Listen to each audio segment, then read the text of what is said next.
everyone, this is Renee from Meadowlark Mystic, and I am doing a tarot tag that I saw on Kasha's channel, Tarot Map, and I'll try to link that in the description box below. And the hashtag is curioustarot.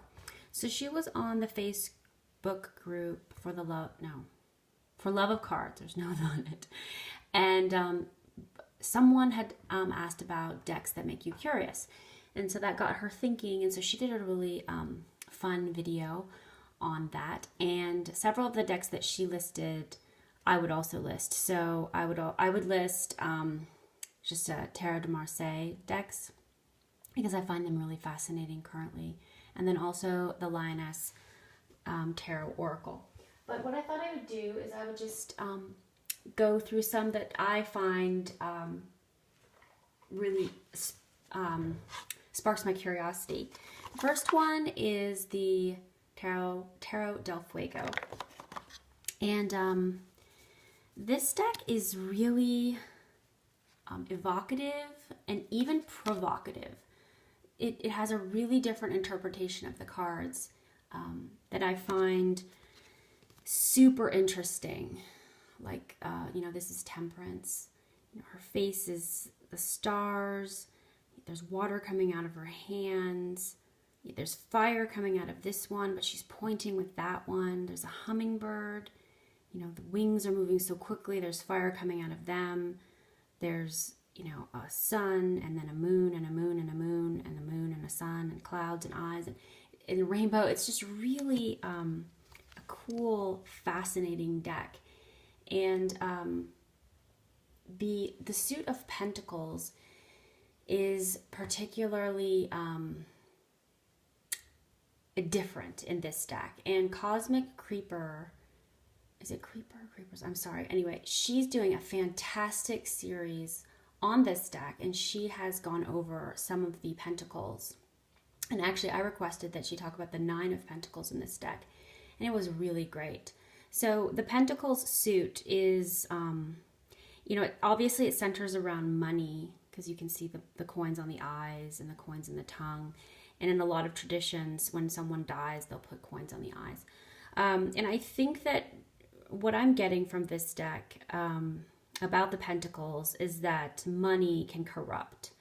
And money, as it translates into your body, into your experience, is something that this deck asks you to question over and over again. So that's what I mean. Like, this deck makes you look at and think about things in a new way. So this is the 8 of Pentacles, which is usually about, work and perfecting your work.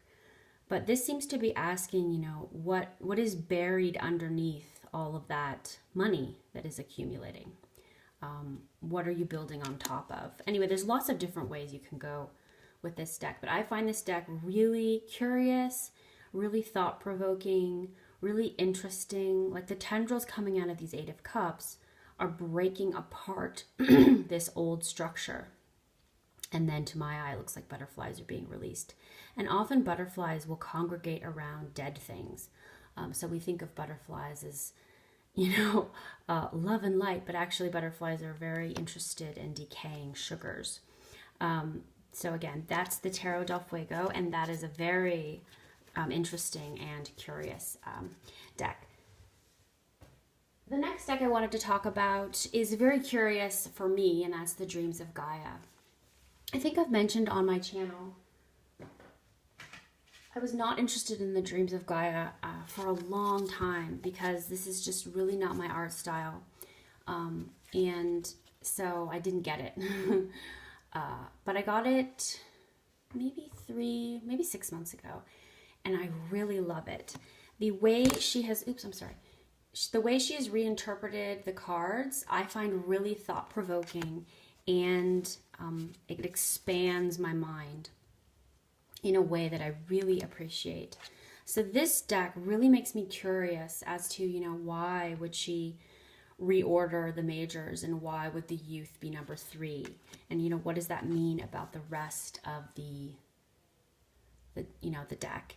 And she's got several cards about emotions and about intentions and wisdom versus knowledge. So there's overlapping there's overlapping ideas that you might at first think are the same, but really that's what she's trying to get at, that they're not the same. And so this deck really does make me curious. Like there's one on intuition. And I find that even though this isn't my preferred art style, I get a lot out of these cards. And it asks me to...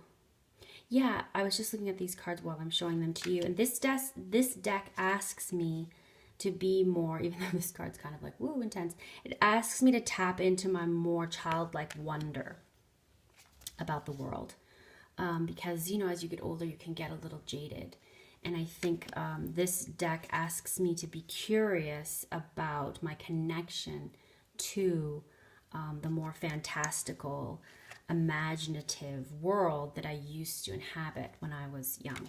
So that is Dreams of Gaia. And this deck makes me very curious about the way she structured it, and then also just the way you journey through the cards.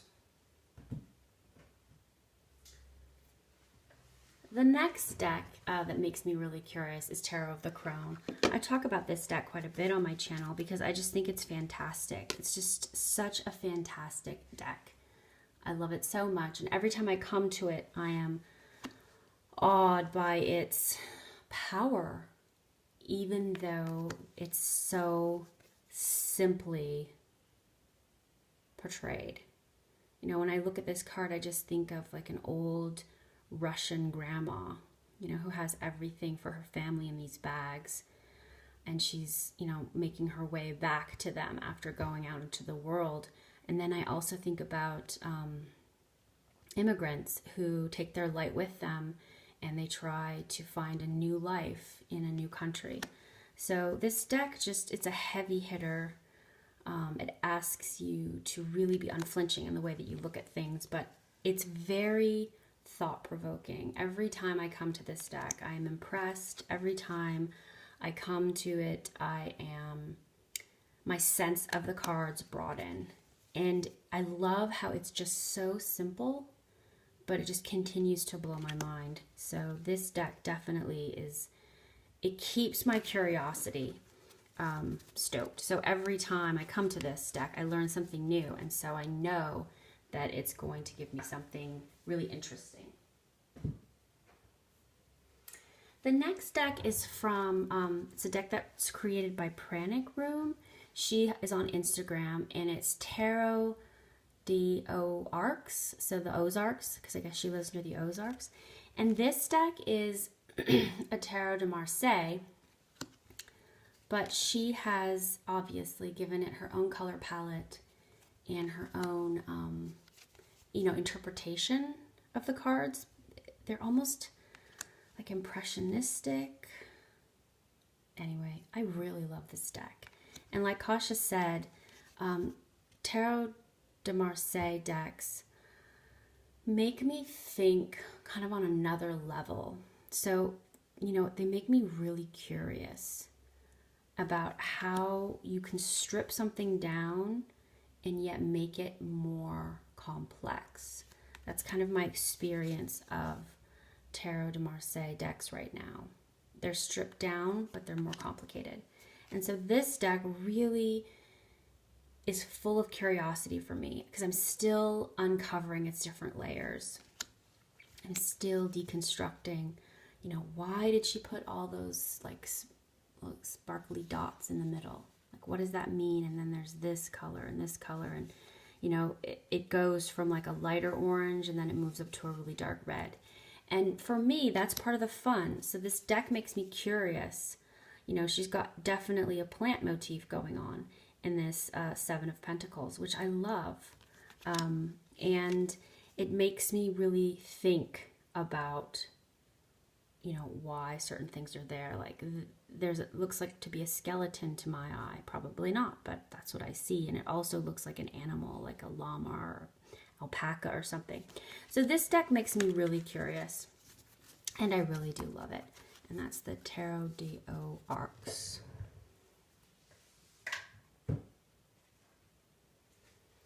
And the the last deck that I wanted to show is the Modern Spellcasters. I don't have the box for this because I got it in a trade, but this deck is really bizarre in a good way.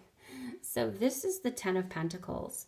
And, you know, you've got a guy and he's leaning on his rake and he looks pretty satisfied. And I don't know if she's going to town to trade or exactly what's going on, but she looks happy too. But then check out her basket. What is on that? Is it an eyeball? Is it a disc? Like what is that? And why do they have so much gold? You know, it's like they have the goose that lays the golden egg somewhere. So anyway, this deck has a strange quality to it that I really enjoy. Like, I really don't like this sword with the, you know, with the anatomical heart, but then look at this giant, you know, sun with the rays and the wolf in the background and this, gosh, I forgot the name of that. Triskel? Anyway, I can't remember, but, you know, so it just, within each card are all these cool images. You know, I love how she has a yin-yang on her shirt and her belt and her sandals and her braids and that necklace. She reminds me of a character. And these two candles that, you know, have obviously been burning. And is that wolf coming behind her? Is that her familiar? Is that her companion animal or not? You know, because the wolves in the sword suit are kind of interesting. And like this Six of Cups, these kids look weird and they're like digging up mushrooms, but that's like a mushroom that, you know, gives you hallucinations. And their little shovels have like, you know, above and below the two elements combined together. You know, and are these people watching them or are they reminiscing? Anyway, so I find this deck really interesting, excuse me, and thought-provoking, and frankly a little disturbing.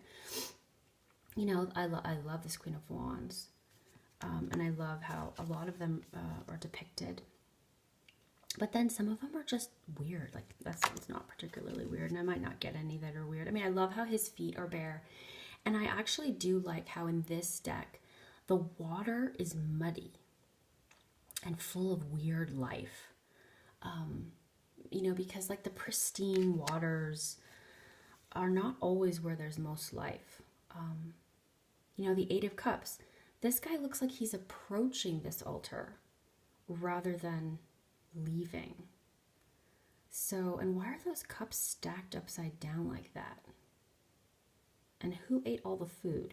So there's just, and then this symbol, I think that's the Star of Inanna. I'm not exactly sure, but so there's just so many strange elements in this deck. And this one cup has a fish coming out of it that it is very curious, and it makes me think, and it makes me wonder. Oops, of course I hit it again. What, you know, what's going on? And this guy really does look like the squirrel. I'm gonna sneeze. Excuse me. So this is the Modern Spellcasters, and it's a strange, funny, curious deck, which I really do like. The Eight of Swords, you know, he's got those, and the guidebook doesn't really explain a lot of the symbols. So he's got the sun, I guess, on both of his hands. So like, what's up with that? And I love the dark and light pillars. But aren't they reversed? Isn't usually the dark on this side and the light on this side? So why? And then she's got kind of, that's the wheel in the top. Anyway, really like this deck. It's Modern Spellcasters. Definitely makes me curious. Every time I look at these cards, I'm like, what does that mean? So this was a fun tag, and I hope to see some more responses, and I'll talk to you soon. Bye-bye.